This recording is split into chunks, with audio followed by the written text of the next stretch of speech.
Assalamualaikum warahmatullahi wabarakatuh.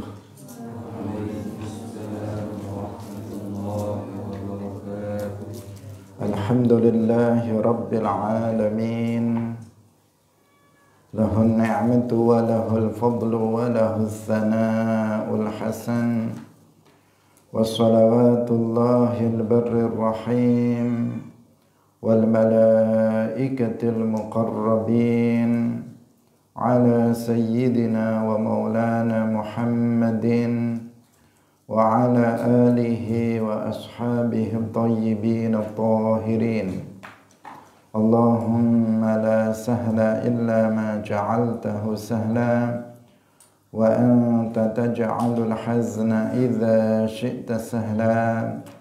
Allahumma arzuqna al-ikhlasa fi niyyati wal qawli wal amal. Wa ba'du. Ila Nabiyyil Mustafa sallallahu alaihi wasallam wa ikhwanihi minal anbiya'i wal mursalin wa syuhada'i was salihin, khususan ila sultanil awliya Syekh Abdul Qadir Al-Jilani wa Syekh Ahmad Ar-Rifai wa Syekh Bahaidin Naqsyabandi wa Syekhina Abdullah Al-Harari wa ila arwahi jami'i ahli al-qubur minal muslimin wal muslimat. Al-Fatihah. A'udzu billahi minasy syaithanir rajim. Bismillahirrahmanirrahim. Alhamdulillahi rabbil alamin. Ar-Rahmanir Rahim. Maliki yaumiddin. Iyyaka na'budu wa iyyaka nasta'in. Ihdinas siratal mustaqim. Siratal ladzina an'amta 'alaihim ghairil maghdubi 'alaihim waladdallin. Amin. Hadirin hadirat kaum muslimin muslimat pemirsa Madu TV rahimakumullah. Alhamdulillah, kita bersyukur kepada Allah Subhanahu wa taala pada pagi hari ini kita kembali dipertemukan oleh Allah Subhanahu wa taala dalam majelis ilmu. Semoga Allah Subhanahu wa taala menetapkan taufiknya untuk kita sehingga kita bisa istiqamah dalam thalabul ilmi. Amin ya rabbal alamin. Salawat dan salam semoga tetap terlimpahkan kepada Nabi Agung, makhluk yang termulia, yaitu Nabi Muhammad sallallahu alaihi wasallam, para sahabatnya, keluarganya, serta seluruh umat Islam yang mengikuti beliau ila yaumil qiyamah. Kita ikhlaskan niat kita masing-masing, kita ngaji lillahi ta'ala. Pagi hari ini kita masuk pada surah Al-Alaq. Ada 19 ayat. Mari kita baca terlebih dahulu. A'udzu billahi minasy syaithanir rajim. Bismillahirrahmanirrahim. Iqra' bismi rabbikal ladzi khalaq. Khalaqal insana min 'alaq. Iqra' wa rabbukal akram. Alladzi 'allama bil qalam. 'Allamal insana ma lam ya'lam. Kalla innal insana layatgha ar-ra'ahu istaghna. Inna ila rabbika ar-ruj'a. Ara'aita alladhi yanha 'abdan idza shalla. Ara'aita in kana 'alal huda aw amara bit taqwa.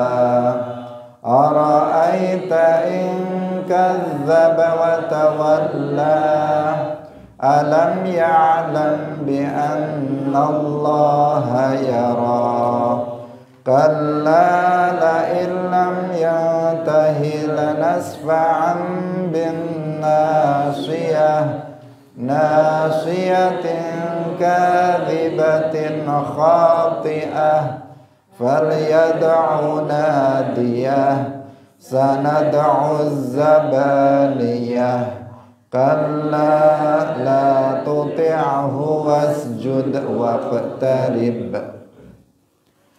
Hadirin rahimakumullah, Suratul Alaq makkiyatun bi ijma'ihim, adalah surah makkiyah, diturunkan sebelum hijrah ke Al-Madinah, wahia 19 ayat, ada 19 ayat. Dan Suratul Alaq ini merupakan 5 ayat pertama dari Suratul Alaq, itu merupakan ayat yang pertama kali diturunkan kepada Nabi Muhammad sallallahu alaihi wasallam melalui malaikat Jibril alaihi salam. Ketika Nabi berumur 40 tahun, beliau sering datang ke Gua Hira untuk beribadah kepada Allah Subhanahu wa taala, berkhalwah, ta'abbud, tahannus di Gua Hira. Beliau membawa bekal dari istrinya Sayyidah Khadijah sebagai bekal untuk menetap atau berada di Gua Hira, beribadah, fokus ibadah di sana. Ketika bekal beliau sudah habis, beliau pulang, kemudian pergi lagi dengan membawa bekal dari istrinya. Sampai kemudian Jibril alaihissalam turun ke Gua Hira dan menurunkan 5 ayat dari surah Al-Alaq ini. Meskipun 5 ayat dalam surah Al-Alaq ini adalah ayat yang pertama kali turun, tetapi letaknya di dalam Al-Quran itu ada di juz 30, di juz yang paling akhir dan berada di tengah-tengah juz 30. Karena memang Al-Quran itu disusun tidak berdasarkan tertibun nuzul, tidak disusun berdasarkan urutan turunnya Al-Quran. Kalau Al-Quran diturunkan berdasarkan urutan, maka di halaman pertama dari mushaf itu adalah Iqra bismi rabbikal ladzi khalaq, 5 ayat dari surah Al-Alaq. Tetapi tidak, Al-Quran itu disusun berdasarkan tauqifiyah, artinya petunjuk dari Jibril alaihissalam kepada Nabi sallallahu alaihi wasallam. Ayat ini di sini, ayat ini di sini, surah ini di sini, itu sudah ada petunjuknya sesuai dengan mushaf yang ada di Lauhil Mahfud yang telah diturunkan oleh Jibril ke sama'id dunia, sesuai dengan itu. Hadirin rahimakumullah, Bismillahirrahmanirrahim. Iqra bismi rabbikal ladzi khalaq. Qala wasdawu sapa al-mufassirun, para ulama tafsir, uzkur nyebuta sapa sira Muhammad ismahu ing asmane Allah, isma rabbika, mustaftihan halih wong kang buka bihi kelawan nyebut asmane Allah, qiraataka ing bacaan sira. Wa huwa lan utawi Allah iku alladzi zat khalaqa kang wis nitahaken sapa Allah al khalaiqa ing pira-pira makhluk. Hadirin rahimakumullah, Iqra bismi rabbikal ladzi khalaq, ayat pertama. Ini maksudnya sebutlah nama Allah dalam kamu membuka bacaan kamu, yaitu Allah yang telah menciptakan seluruh makhluk. Hadirin rahimakumullah, di sini ada beberapa hal yang penting untuk kita perhatikan. Lafadz Iqra, bacalah, ini tidak menunjukkan bahwa Rasulullah Shallallahu Alaihi Wasallam itu bisa membaca dan bisa menulis. Itu yang pertama. Karena yang kita ketahui, dan ini yang sudah disepakati oleh seluruh umat Islam berdasarkan nas Al-Quran, bahwasanya Rasulullah Shallallahu Alaihi Wasallam itu adalah seorang yang ummi. Rasulullah itu seorang yang ummi. Ummi itu artinya beliau tidak bisa membaca tulisan dan juga tidak bisa menulis. Jadi ummi, bahwa Nabi itu an-nabiyul ummi, Nabi yang ummi, artinya beliau itu tidak bisa membaca yang tertulis dan tidak bisa menulis. Itu makna an-nabiyul ummi.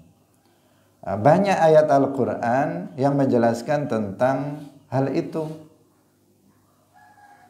Misalnya Allah Subhanahu wa taala berfirman, "Huwallazi ba'atsa fil ummiyina rasulam minhum yatlu 'alaihim ayatihi wa yuzakkihim wa yu'allimuhumul kitaba wal hikmata wa in kanu min qablu lafi dhalalim mubin." Kemudian dalam ayat yang lain disebutkan wa ma kunta tatlu min qablihi min kitabi wa la takhutuhu biyaminik.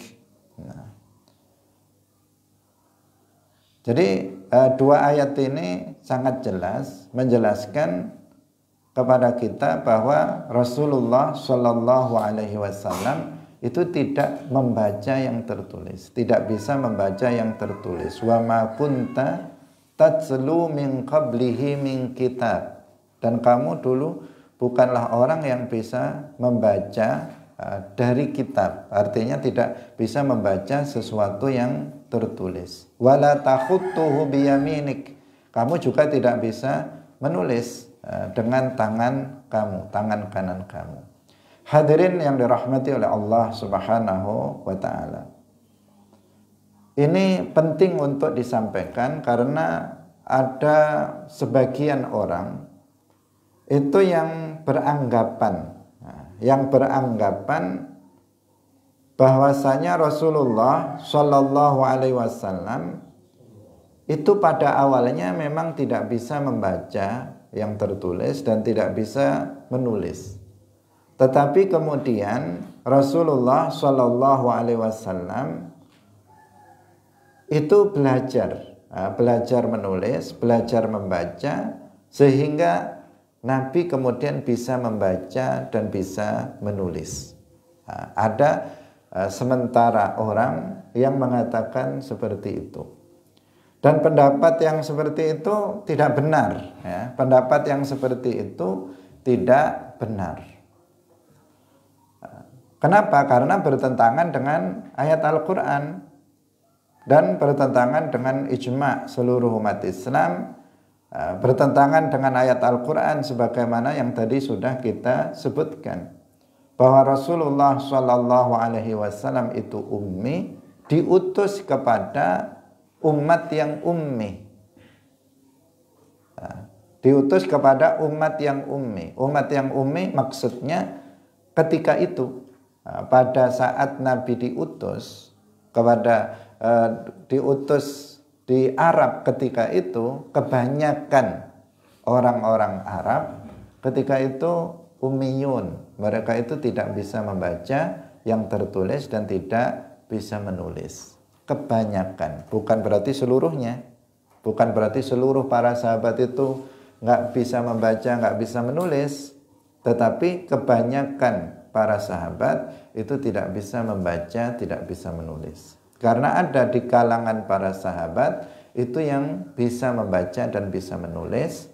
Bahkan kemudian mereka ditunjuk oleh Nabi, sebagian mereka sebagai katabatul wahyi, sebagai para penulis wahyu dan para penulis surat Nabi Shallallahu Alaihi Wasallam. Ketika ayat Al-Quran turun, maka ada sahabat yang dipercaya oleh Nabi sebagai penulis, juru tulis Al-Quran, itu yang kemudian menulis ayat-ayat Al-Quran. Demikian juga ketika Nabi Shallallahu Alaihi Wasallam menulis surat untuk dikirimkan kepada para raja, untuk diseru masuk ke dalam agama Islam, juga ada seorang sahabat yang menulis surat untuk beliau sesuai dengan arahan dari Rasulullah Shallallahu Alaihi Wasallam. Seperti Sayyiduna Ali, Zaid bin Thabit dan lain-lain, Muawiyah, itu mereka orang-orang yang bisa membaca dan bisa menulis. Hadirin yang dirahmati oleh Allah Subhanahu wa taala. Tetapi ini bukan celaan. Ketika dikatakan Nabi tidak bisa membaca kitab, tidak bisa membaca yang tertulis, itu bukan celaan. Dan itu tidak bertentangan dengan Iqra, bacalah. Tidak bertentangan dengan itu. Karena al-qiraah, membaca, itu tidak mesti dari sesuatu yang tertulis. Membaca itu tidak selalu dari yang tertulis. Tetapi membaca itu ada dua macam. Ada ketika saya begini, ada kitab kemudian saya baca, ini namanya membaca. Iqra bismi rabbikal ladzi khalaq. Saya membaca. Kalau kitab ini saya tutup, kemudian saya mengatakan Iqra bismi rabbikal ladzi khalaq. Saya membaca atau tidak? Membaca juga. Nah, saya di sini ada kitab, saya baca tulisannya, ini namanya membaca. Saya tutup kitabnya, kemudian saya baca Iqra bismi rabbikal ladzi khalaq. Saya juga membaca. Bedanya apa? Yang pertama saya membaca tulisan, yang kedua saya membaca berdasarkan hafalan. Jadi membaca dengan hafalan itu juga namanya membaca.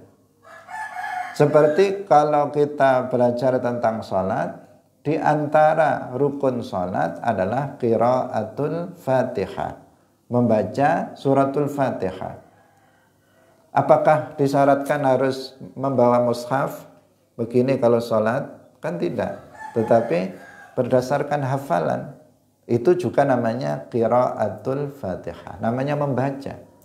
Jadi membaca itu tidak mesti pada sesuatu yang tertulis pada kitab. Tetapi ada kalanya membaca itu adalah berdasarkan hafalan, membaca hafalan. Nah, itu yang disebut dengan membaca. Jadi agar kita nggak salah paham. Ketika dikatakan Nabi nggak bisa membaca, artinya nggak bisa membaca yang tertulis. Tetapi Nabi membaca yang nggak tertulis, karena membaca berdasarkan apa yang beliau hafal dari hatinya. Itu maksudnya agar tidak kemudian salah paham. Jadi nggak bertentangan dengan Iqra, bacalah, artinya membaca, tidak membaca yang tertulis. Bukan ketika itu Jibril membawa buku, membawa kitab, kemudian wahai Muhammad bacalah. Bukan seperti itu. Karena Al-Quran turun kepada Nabi Muhammad itu bukan berupa tulisan, tapi berupa bacaan Jibril. wa innahu laqaulu rasulin karim. Dan sesungguhnya Al-Quran itu berupa bacaan dari malaikat Jibril. Seperti yang sudah kita jelaskan sebelumnya, bahwa Al-Quran itu turun dalam 2 tahap.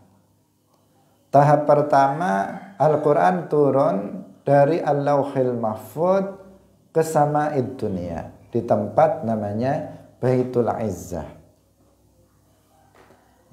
Pada tahap yang pertama ini, Al-Quran turun dalam bentuk tulisan, dalam bentuk kitab. Jadi memang sudah ada mushaf yang diletakkan di Lauhil Mahfudz, kemudian kitab itu diturunkan oleh malaikat Jibril dalam bentuk kitab, dalam bentuk tulisan, diletakkan di Baitul Izzah. Dan diturunkan jumlatan, artinya langsung seluruhnya, diturunkan seluruhnya, bukan sebagian-sebagian, tetapi diturunkan seluruhnya. Bukan ayat demi ayat atau surat demi surat, tetapi langsung 30 juz. Itu tahapan pertama turunnya Al-Quran. Kemudian tahapan yang kedua turunnya Al-Quran, yaitu dari langit dunia diturunkan kepada Nabi Muhammad sallallahu alaihi wasallam yang ada di bumi.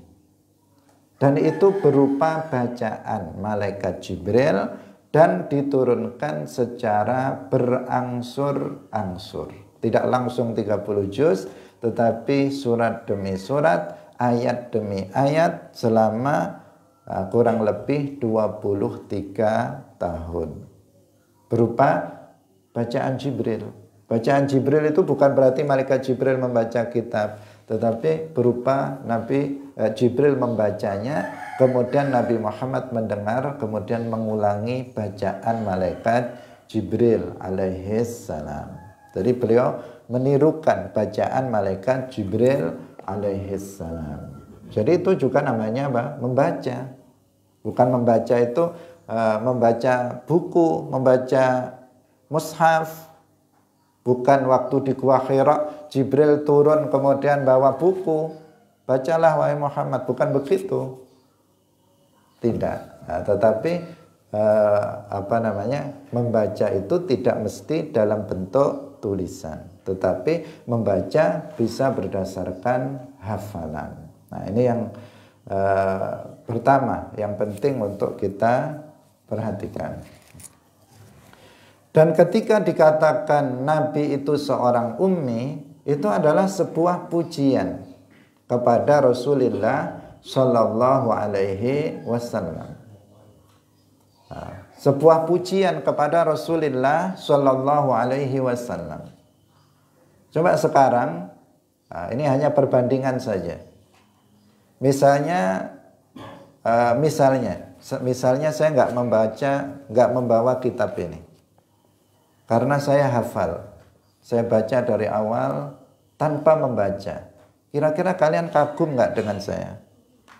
Terkagum-kagum, wah luar biasa. Hafal semua kitab. Pak, kalian pasti geleng-geleng kepala. Ini Ustadz ini satu kitab tafsir lagi, hafal semuanya. Itu akan luar biasa. Tapi kalau saya membaca, biasa-biasa saja. Karena membaca, ya pantas kalau bisa. Namanya juga membaca. Ya kan? Nah, ini membaca tanpa kitab, tanpa melihat kepada tulisan. Nah, ini sesuatu hal yang luar biasa. Rasulullah Shallallahu Alaihi Wasallam, apa yang wahyu yang diturunkan kepada beliau, Al-Quran yang diturunkan kepada beliau, semuanya ada di dalam hati. Dan beliau bisa mengulangi apa yang disampaikan oleh malaikat Jibril dengan hafalannya. Pertama itu, dari sisi pujiannya. Kemudian yang kedua, bahwa Nabi yang ummi, an-nabiyul ummi, Nabi yang tidak bisa membaca yang tertulis dan tidak bisa menulis, itu ternyata telah merubah alam semesta ini, telah merubah peradaban dunia. Telah merubah peradaban dunia ini. Yang dulunya jahiliyah, yang dulunya tidak bermoral, tidak berakhlak, kemudian berubah menjadi dunia yang berperadaban. Itu siapa penyebabnya? Nabi Muhammad sallallahu alaihi wasallam yang ummi.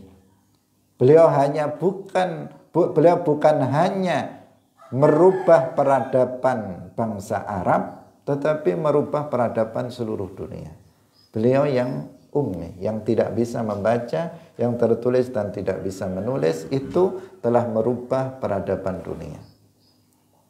Sedangkan kita bisa membaca, lancar membaca, bisa menulis. Apa yang sudah kita buat? Peradaban apa yang sudah kita buat? Peradaban baik yang sudah kita buat.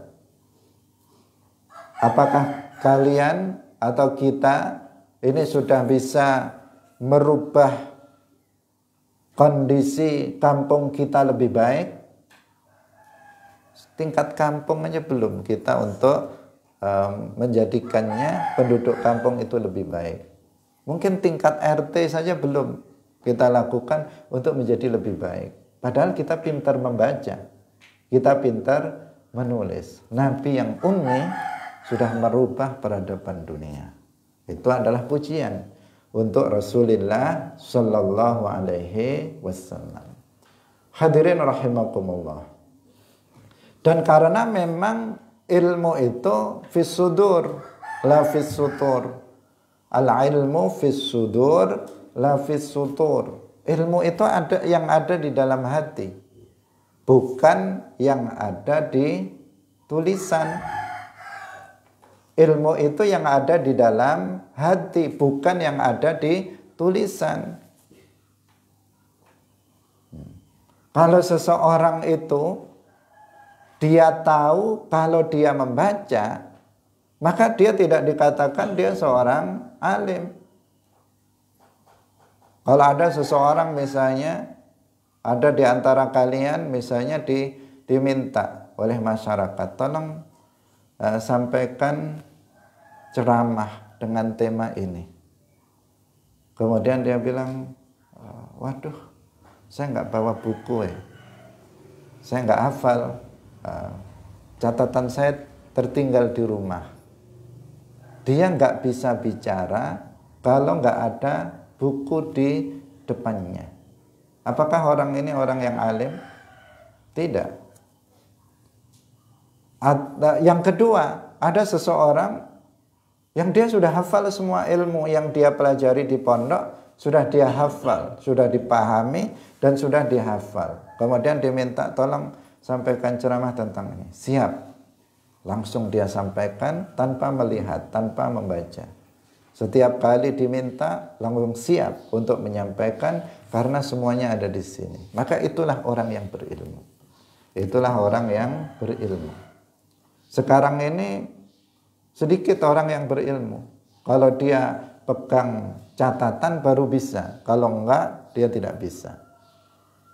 Hadirin yang dirahmati oleh Allah Subhanahu wa ta'ala. Jadi An-Nabiyul Ummi itu bukan celaan untuk Nabi Muhammad, itu justru pujian untuk Nabi Muhammad sallallahu alaihi wasallam. Dan yang terpenting adalah bahwa keumian beliau itu adalah mukjizat yang menunjukkan bahwa Al-Quran itu bukan karangan Nabi Muhammad sallallahu alaihi wasallam. Ini yang terpenting. Kondisi Nabi yang ummi, tidak bisa membaca yang tertulis dan tidak bisa menulis, itu adalah bukti yang nyata bahwa Al-Quran itu bukan karangan Nabi Muhammad sallallahu alaihi wasallam. Karena sebagian ada yang beranggapan bahwa Al-Quran itu dikutip dari kitab-kitab sebelumnya. Padahal Nabi nggak bisa membaca, nggak bisa menulis. Gimana mau bagaimana beliau bisa membaca kitab-kitab sebelumnya? Nah, Nabi Ummi justru itu bantahan telak terhadap orang-orang kafir ketika itu yang menuduh bahwa Al-Quran itu karangan Nabi Muhammad Sallallahu Alaihi Wasallam. Maka waspada terhadap sebagian orang hari ini yang itu adalah karangan Muhammad. Kalau sudah kemudian mereka mengatakan bahwa Al-Quran itu adalah karangan Muhammad, artinya dia bukan kalam Allah, dan itu kemudian akan melemahkan keyakinan umat Islam terhadap Al-Quran. Nah, itu yang dituju, ujung-ujungnya yang diinginkan oleh mereka adalah itu. Karena itu harus waspada. Sesuatu kita harus memahami sesuatu itu secara benar. Karena kalau nggak diterangkan seperti ini, memang sebagian kita itu menganggap kalau orang itu nggak bisa membaca, itu bodoh. Padahal tidak demikian. Al-ilmu fis sudur la fis sutur. Ilmu itu yang ada dalam hati, bukan yang ada dalam tulisan. Kalau yang saya hafal, apakah dikatakan saya orang berilmu? Kan tidak. Tidak dikatakan kita berilmu dengan sekedar mengoleksi kitab-kitab. Hadirin yang dirahmati oleh Allah Subhanahu wa Ta'ala. Ini satu hal yang penting untuk kita sampaikan. Hal yang kedua, banyak sekali pada masa sekarang ini berdasarkan ayat Iqra bismi rabbikal ladzi khalaq, ini mengatakan bahwa membaca itu adalah metode dalam belajar ilmu agama. Ini biasanya disampaikan di sekolah-sekolah umum, sekolah formal, di perguruan tinggi, di jurusan tarbiyah. Nah, itu disampaikan salah satu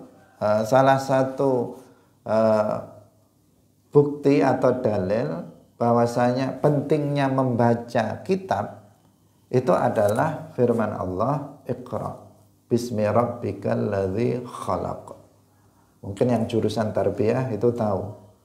Jadi dikatakan bahwa salah satu dalil bahwasanya membaca itu penting dan kita harus belajar membaca karena itu adalah jendela ilmu atau pintu ilmu.